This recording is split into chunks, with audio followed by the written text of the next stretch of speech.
Hello guys, it's your girl. I want to say thank you so much to Patricia for my tip jar. Oh my god. It was emotional. It was so endearing. It was so sweet. Thank you so much for the tip. I really do appreciate it. So we are on our way over to Mama's house and we're gonna have a great time. So we're excited. Now, I did tell my sister I wanted to do a video with her and all. So we'll see, because I know she's cooking. So I'm gonna see if I can tear her away and ask her a few questions about our girl. And that's why I popped on really quick and to say thank you.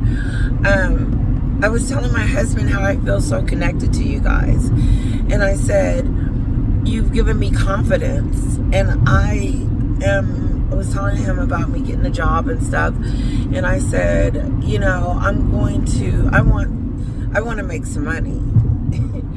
And so I'm not accepting any old thing. And so I told my husband that pretty much you guys gave me confidence to go in there and ask them what I really want to make.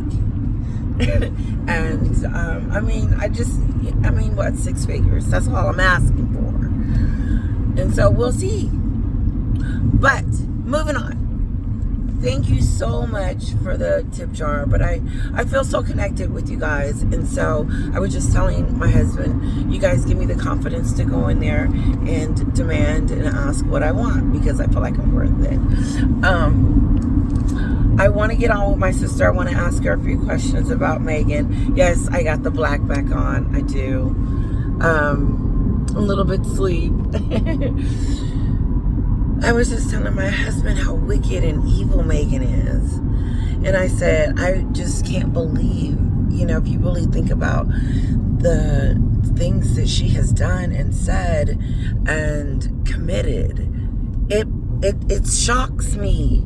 And so I was telling him, we're going through a whole bunch of sun. I was telling him that I'm giving my viewers a story about a woman that has wreaked havoc and continues to do that with no shame in her game. Ooh, we're out of the sun. And I said, I've never known or met anyone that's evil. Megan is evil. She waited to the end of the year to tell us that her father-in-law and her sister-in-law were racist. She used Scooby-Doo to do it, and it was so pathetic the way that he was running around lying. Remember, he was on there lying, telling us that he didn't say it. He swore on his family's life that he didn't put that in the book. And then come to find out, if they started investigating, they got up in it. They got up in his butt and said, wait a minute, somebody put the name in the book, and it wasn't the publisher, and it wasn't the translators, so it had to be you and Megan. Megan told him to slip that out. She wanted Catherine to have a bad year. She wanted Catherine to be sad. She wants to be mean to them. She wants William to fail. She wants her in-laws to fail. This is how sick this individual is. She wants them to fail on purpose. And she tries to help it out with her nasty behavior. This is how bad Megan's behavior is. And then she won't even call her father. Ooh. At the end of the year, Megan, do you remember? You talking about a road of redemption. Call your father, you dumb diddy-doo.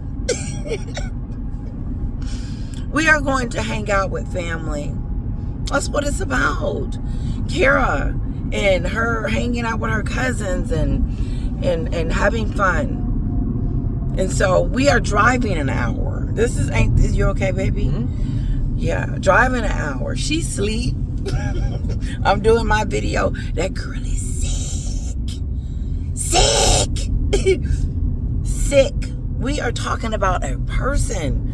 You would think that this was real. You would think the way that she treated them, the way she treats her family, is if they really did something to her. Ain't nobody talking but Meghan. She is the only one out here with something to say. And every time she opens her mouth, she fails. She becomes a loser. No one wants that.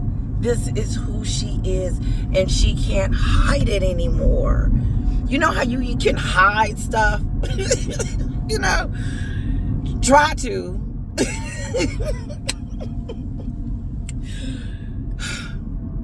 You know how you can hide stuff without letting people see things that you don't want them to see.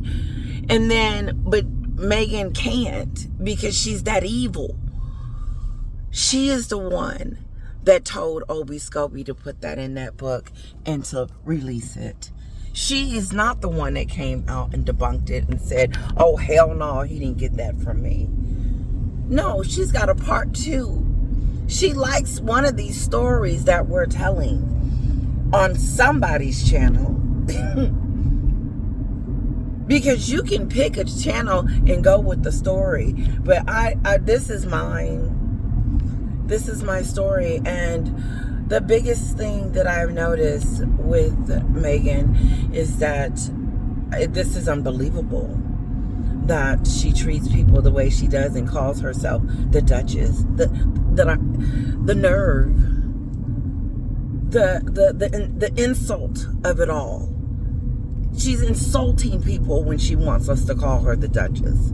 It's insulting because you're arrogant and you only think about yourself, and your path leaves destruction after destruction after destruction. You can't tell me that Catherine wasn't hurt once more because her sister-in-law decided to put her name in a book,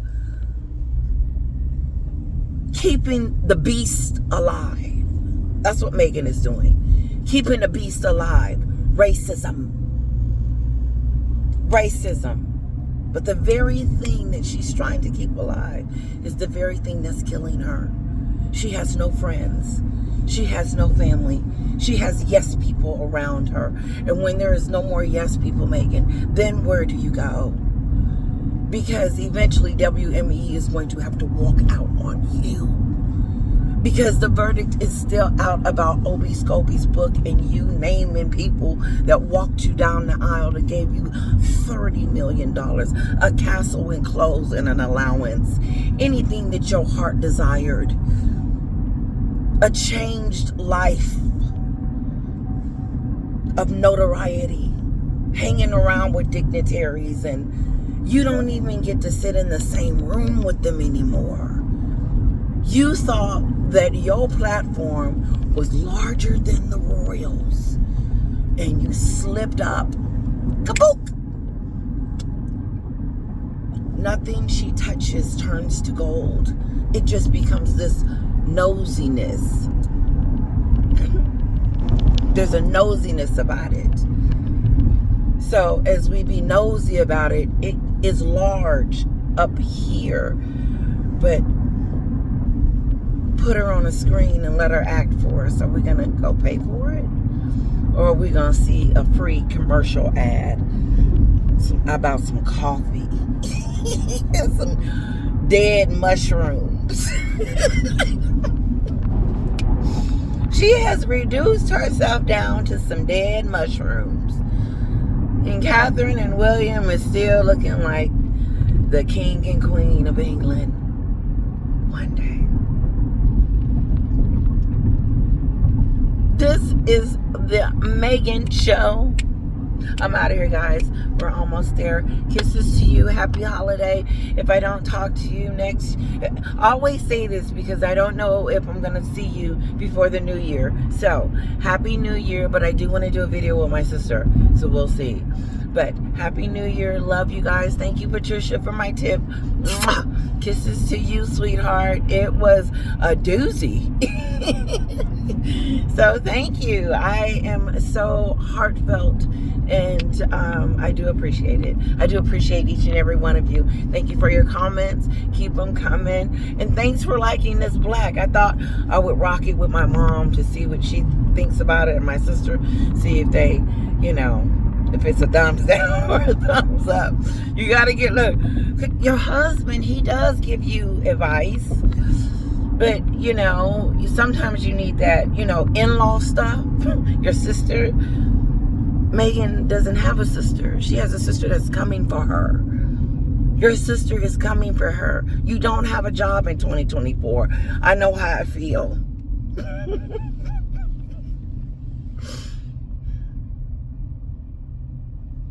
I'm coming. Listen, have a happy new year, guys. Bye-bye.